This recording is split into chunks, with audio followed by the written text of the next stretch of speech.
अस्सलाम वालेकुम, मैं हूं मोहम्मद रफ़ी और आप देख रहे हैं रफ़ी की दुनिया यूट्यूब चैनल। तो आज हमारे किचन में बना है बहुत ही ज़बरदस्त सा चनोटी मटन पुलाव। देखिए अल्हम्दुलिल्लाह कितना ज़बरदस्त है हमारा चनोटी मटन पुलाव बन के तैयार हो गया है। इस रेसिपी के अंदर मैंने आपको पुलाव मसाला भी बनाना सिखाया है, तो बगैर स्किप किए आपने पूरी वीडियो देखनी है। तो अगर आपको आज की रेसिपी अच्छी लगे, इसको लाइक करें, शेयर करें और मेरे चैनल को सब्सक्राइब करें जिसका नाम है रफ़ी की दुनिया। तो प्लीज़ वीडियो को ज़रूर लाइक किया करें, इसकी वजह से मेरी हौसला अफजाई होती है। और मुझे कमेंट्स बॉक्स में ज़रूर बताइएगा कि आज की रेसिपी आपको कैसी लगी। तो आइए फिर देखते हैं आज की बहुत ही ज़बरदस्त सी चिनोटी मटन पुलाव की रेसिपी। अल्लाह पाक के नाम से आज की बहुत ही ज़बरदस्त सी चिनोटी मटन पुलाव की रेसिपी शुरू करते हैं। बनाना इसको बहुत ही आसान है और बहुत ही मज़े का बनता है, बहुत ही खुशबूदार बनता है। इस पुलाव के अंदर जो मैंने मसाला शामिल करना है उसकी रेसिपी भी आपको बताऊंगा, तो पूरी रेसिपी देखिएगा, इसको आगे पीछे ना कीजिएगा। तो देखिए एक प्रेशर कुकर मैंने चूल्हे के ऊपर रख दिया है, फ्लेम ऑन करेंगे, फ्लेम हाई रखेंगे। अब इसके अंदर शामिल कर देते हैं 5 table spoon cooking oil. Oil इसलिए कम शामिल करेंगे क्योंकि गोश्त के अंदर भी चिकनाई होती है, तो इसलिए इसके अंदर ऑयल कम इस्तेमाल करेंगे। अब इसके अंदर शामिल कर देते हैं मिक्स साबुत गरम मसाले। 1 मिनट के लिए मसालों को रोस्ट करेंगे। 1 मिनट के लिए मसालों को रोस्ट कर लिए। अब इसके अंदर शामिल कर देते हैं एक मीडियम साइज का प्याज लिया था, इसको स्लाइस में काट लिया।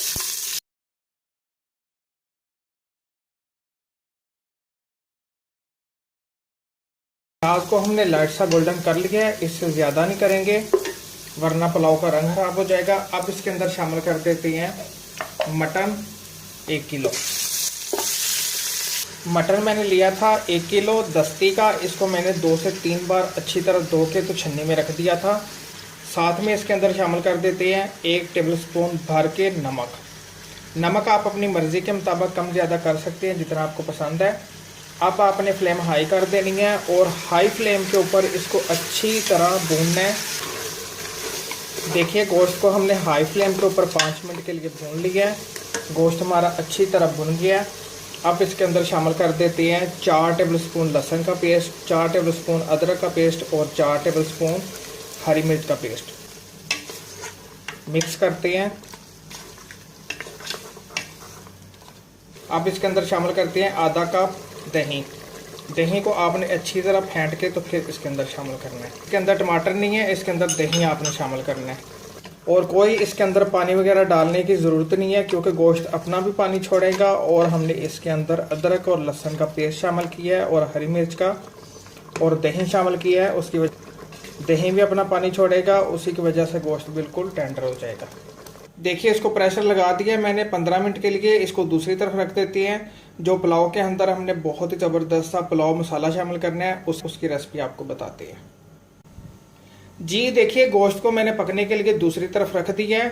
तो अब जो हमने बनाना है पुलाव मसाला उसकी रेसिपी आपको बताते हैं। देखिए 2 टेबल स्पून लिए मैंने छोटी इलायची, 2 टेबल स्पून लिए मैंने काली मिर्च, 2 टेबल स्पून लिए लौंग, 5 से 6 अदद लिए थे मैंने टेस्ट पत्ते, इनको मैंने तोड़ लिया है। 1 अदद लिया मैंने जायफल, 5 टेबल स्पून लिए मैंने सूखा धनिया, 6 टेबल स्पून लिए मैंने सौंफ, 6 टेबल स्पून लिया मैंने ज़ीरा, 4 से 5 अदद लिए बादियान के फूल, 6 अदद ली थी मैंने छोटी वाली दालचीनी की स्टिक, इनको मैंने तोड़ लिया है।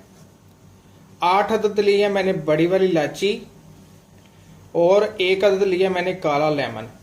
अगर आपको काला लेमन नहीं मिलता तो आप इसको स्किप कर सकते हैं, अगर मिल जाएगा तो ज़रूर इसके अंदर शामिल कीजिएगा।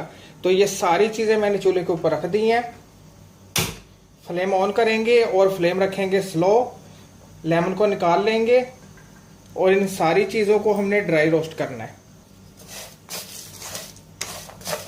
स्लो फ्लेम के ऊपर हमने इनको अच्छी तरह भूनना है मसाले को जी। देखिए 2 से 3 मिनट हमने इसको स्लो फ्लेम के ऊपर भून लिया मसाले को। अब मैं इसकी फ्लेम बंद कर देता हूँ और इस मसाले को थोड़ा सा ठंडा होने देते हैं, तो फिर इसको ब्लेंडर जार में शामिल करके तो इसका पाउडर बनाएंगे। देखिए मसाला हमारा अच्छी तरह ठंडा हो गया है और लेमन को मैंने तोड़ के शामिल कर दिया इसके अंदर। मसाले को शामिल कर देते हैं ब्लेंडर जार के अंदर और इसको अच्छी तरह ग्राइंड कर लेंगे। थोड़ा थोड़ा शामिल करेंगे और ग्राइंड करते जाएंगे। मसाले को ग्राइंड करते जाएंगे और छानते जाएंगे इस तरह।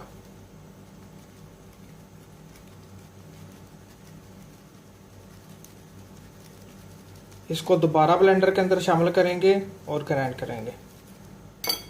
जी देखिए, सारे मसाले को ग्राइंड करके मैंने छान लिया है। छानने के बाद आपने इसके अंदर शामिल कर देनी है 3 टेबलस्पून कुटी हुई मिर्चें और इसको अच्छी तरह आपने मिक्स करना है। अच्छी तरह इसको मिक्स कर दिया है तो अब इसको शामिल कर देते हैं जार के अंदर। अब मसाले को रख देते हैं दूसरी तरफ, तो गोश्त को लेके आते हैं। ये देखिए, मसाले को बना के मैंने दूसरी तरफ रख दिया है। तो 15 मिनट हो गए हैं। 15 मिनट के लिए मैंने प्रेशर लगा दिया था। ये देखें, गोश्त हमारा बिल्कुल टेंडर हो गया है। अब इसके अंदर शामिल कर देते हैं पुलाव के लिए पानी। अब इसके अंदर शामिल कर देते हैं पानी। तो पानी इसके अंदर शामिल करेंगे 3 गिलास। चावल मैंने लिए थे 2 गिलास बासमती राइस, उनको मैंने आधा घंटा पहले अच्छी तरह धो के तो पानी में भिगो के रख दिया था। ये 3 गिलास भर के मैंने इसके अंदर पानी शामिल कर दिया। पानी शामिल करने के बाद इसके अंदर शामिल कर देंगे 1 टेबलस्पून भर के पुलाव मसाला जो हमने अभी बना के रखा है। यकीन माने, इस मसाले की इतनी प्यारी खुशबू आ रही है ना, पूरे हमारे घर में फैल गई है। ज़रूर बनाइएगा, ईद पे आपके बहुत काम आएगा। देखिए, पानी गर्म हो गया। अब इसके अंदर शामिल कर देते हैं चावल बासमती राइस 2 गिलास। चावल मैंने शामिल कर दिए हैं। अब इनको करते हैं हल्के हाथ से मिक्स। ऊपर से कवर कर देंगे। एक बार चावलों को चेक कर लेते हैं।